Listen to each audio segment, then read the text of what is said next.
This is a renovator's dream. Rebuild, get rid of it. Are you taking the... This house has potential. This ain't a knockdown. First thing I noticed about the house was just how much I wanted to knock it down. Look at that Go view! that. Will they renovate or rebuild?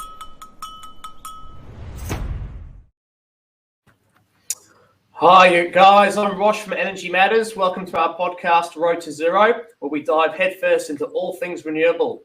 Join us as we chat with industry experts, tech specialists, and some of your favourite TV and radio personalities, asking the renewable energy questions that you want answers to. Our goal, a zero carbon future.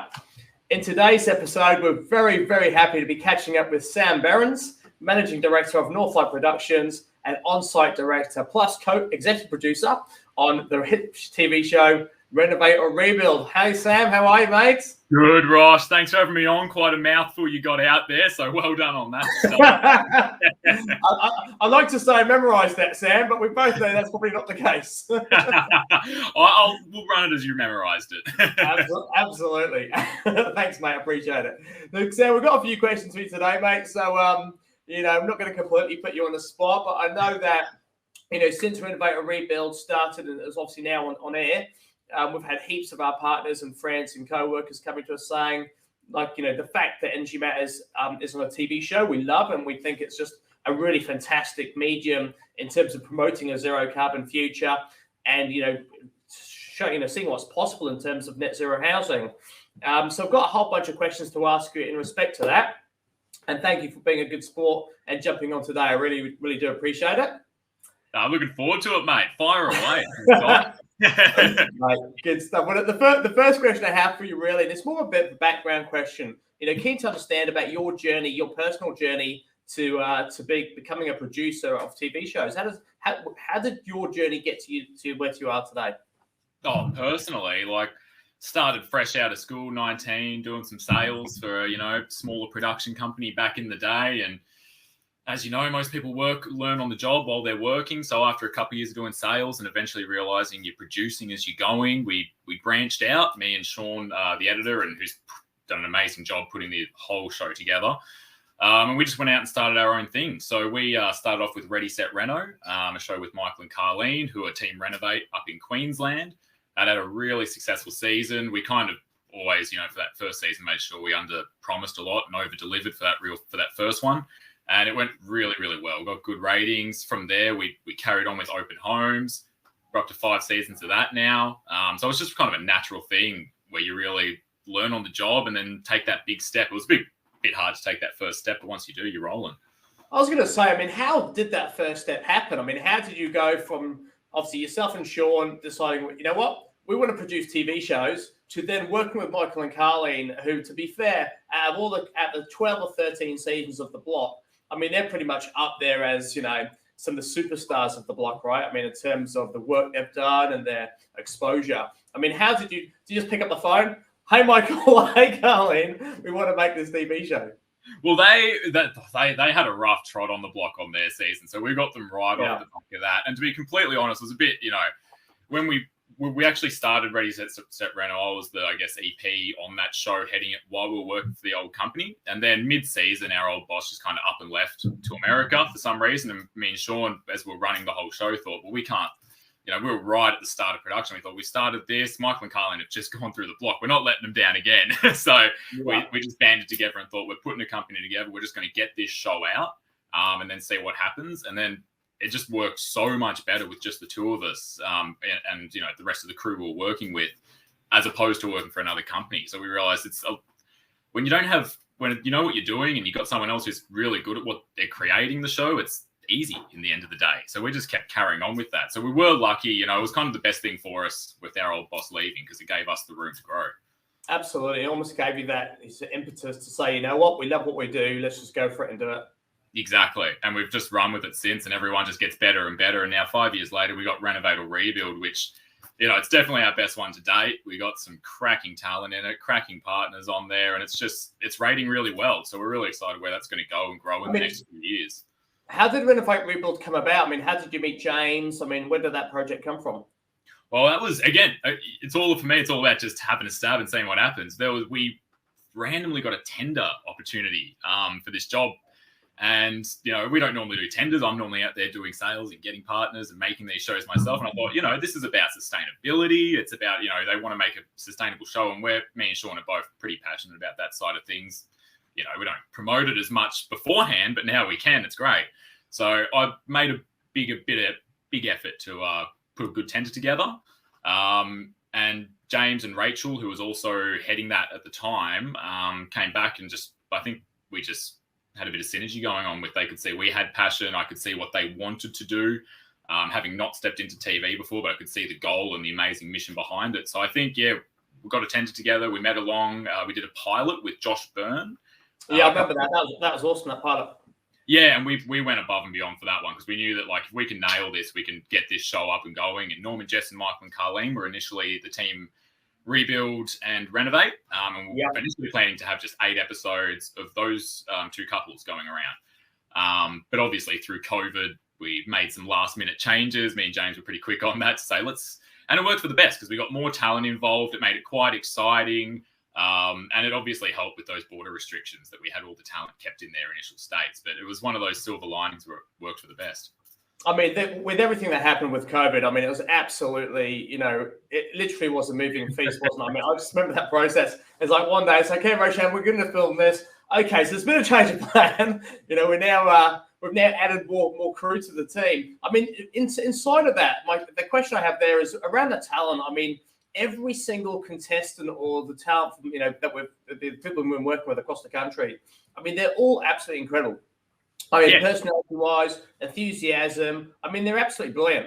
And you kind of expect, you got a sense of their personalities from the block, but then obviously meeting them in person, it's amazing how down-to-earth they are and how, how easy they are to work with. I mean, how did you go about assembling that team, that cast?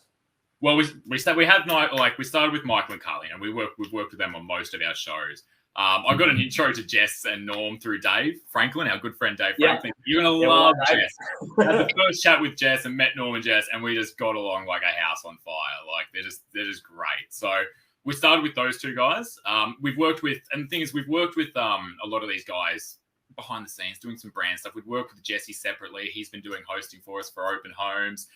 We've done some stuff with Beck, but nothing hadn't had a chance to get them on shows. So since I knew a lot of these people, Andy and Deb were ones we got to meet for the first time through this journey, and Jimmy and Tam, having just come off the block, we kind of pretty much these are great contestants that we'd like on the show. We think they're funny, they're in their own right, not just block contestants. We think that they can do more in their own respect. So like you say, you pick up the phone, you call them, and as you met them, they're all so down to earth and chilling to a degree. They're just real people. They don't act like, up themselves at all. They're just real down to earth people. And when they heard, a really good thing was a lot of them heard the mission and wanted to get behind the mission, creating a sustainable designing future.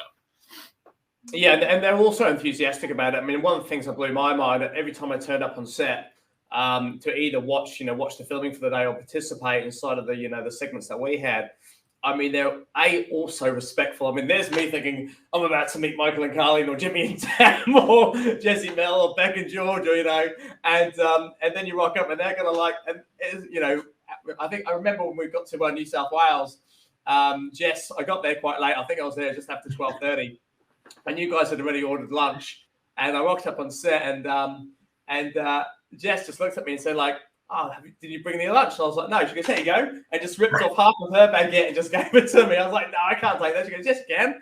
And I was like, oh, what an absolute legend. I mean, just absolutely delightful people to work with. You didn't take it, did you, Rosh? I was starving.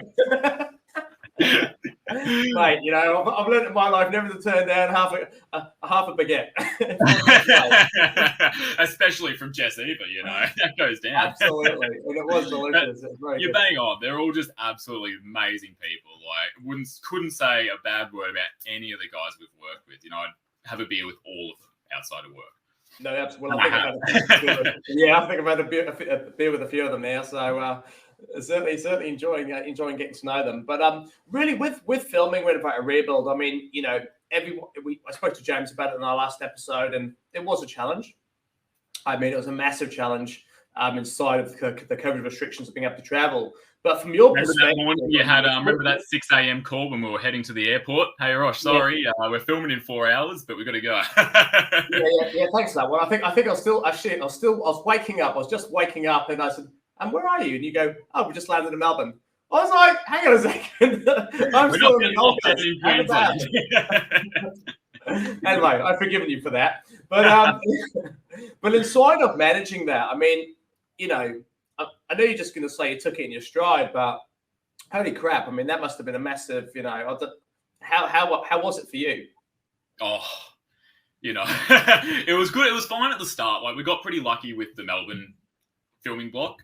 There wasn't really too many restrictions until judging for Melbourne. Queensland was where it started to get a bit hairy. That was when there was, as I mentioned, a couple of days we were on the spot, just having to make those spur of the moment. Are we going to get locked down and then miss more production by filming this shoot and take that risk? It was really every single time one of those things come up, it was a risk and reward. What do we do? And you just got to kind of go with it and hope it's the best option. And I think we did. The biggest issue was the Sydney judging. That was when Sydney just went into a hard lockdown. Until that point, it was pretty much go with the stride. But that point was a big kind of, we want to get, you saw what happened. And we pulled it together. I think we did a really good job of doing that Zoom judging system at the end. It actually looks all right as well. Yeah, considering we had everyone remote. We couldn't get a crew anywhere because legally people weren't allowed to film for this 4-week period, but we still need to get it filmed to get it edited for the network. That was by far the hardest part of production.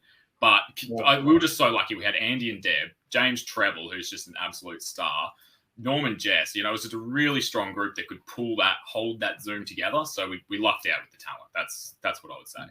Oh, completely. And once again, when you've got the flexibility of such amazing people, I mean, it can come together. And that's one thing I noticed. I mean, the entire cast and crew, I mean, your team are just so dynamic, but just, in the moment, I mean, they're so composed. And I think that must be one of the things you're most proud of about the Northlight. I mean, what you've created. Oh, well, it's all about having a good vibe. You want to have good people around you. You want to have a good time. One thing we want is, like, every day you're on set. Office days are different. We all know, there's always stresses in the office, but we like to treat every day on set as fun. That we look forward to filming, and we always do. There's never issues. Everyone gets along, and it's fun. You get the job done, and it's fun. That's all. And we like to leave it'd be very rare we leave a shoot without homeowners, talent, everyone going, that was great. Looking forward to the next one. And that's really what we want. So the main thing with our crew is be a good person. Get along. Yeah, that's fair play. We've certainly got heaps of personality there. I mean, if you look at Renovate or Rebuild as a piece of art or as a TV show, whichever way you want to look at it, what 3 things do you love most about the show? I would love about the show. The first thing is the energy. We've got so many different dynamic personalities, as you mentioned, from the talent, from James, from all the areas, all the partners like yourself. We've really got a diverse mix of people that have knowledge and energy. So the first part is you get a mix and match. It's never stagnant. You get the same different things every week, different people every week. It keeps it exciting. Secondly, that's what makes the show what people want to watch, I think. Secondly, the main thing is the mission behind it all.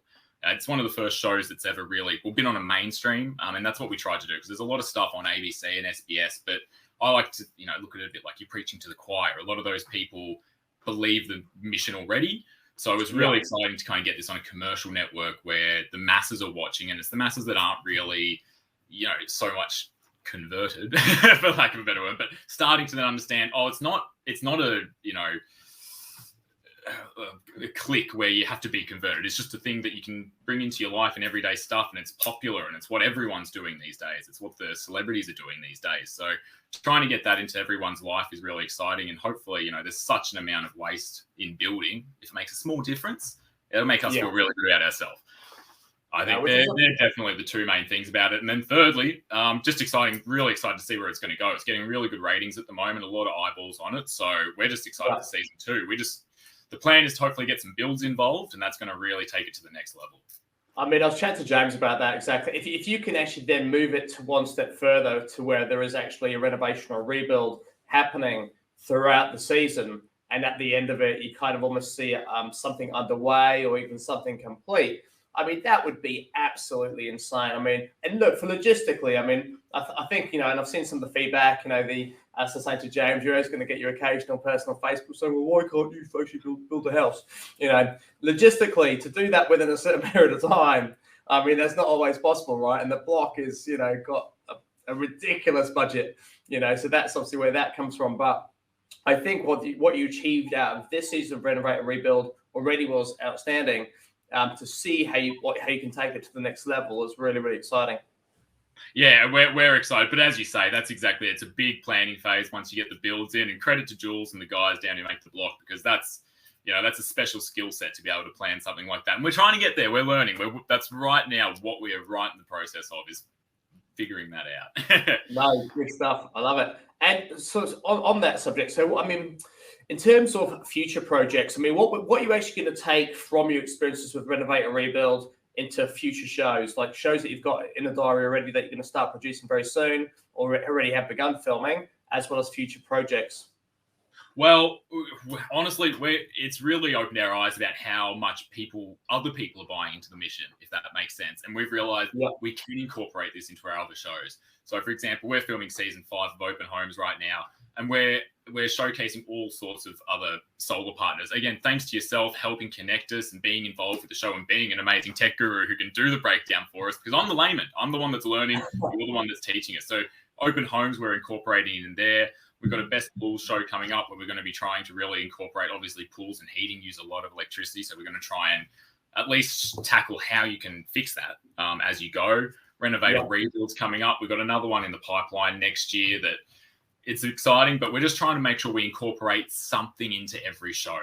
Renovate or Rebuild, obviously, it's an underlying thing, but if we can touch base on it in all these high-end architectural shows, that's the goal.